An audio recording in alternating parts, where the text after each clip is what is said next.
মাটির চুলায় কাঠ দিয়ে রান্নাবাড়া করা কাদের পছন্দ? আর মাটির চুলার রান্নার কিন্তু স্বাদটা একটু অন্যরকমই হয়ে থাকে।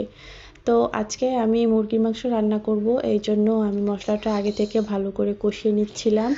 আর মাটির চুলায় রান্না করছি, কেননা মাটির চুলার রান্নাটা একটু বেশি মজার হয়। গ্রামে আসলে বিশেষ করে মাটির চুলার রান্না খাওয়া হয়, সচরাচর শহরে তো এটার সুযোগ নেই।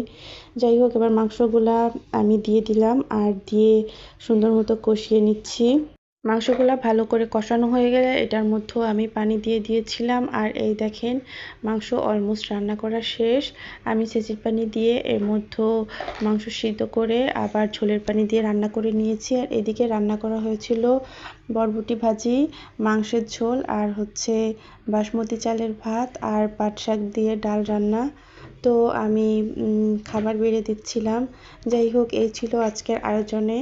আর রান্নাগুলা মাটির চুলায় রান্না করে অনেক বেশি মজার হয়েছিল।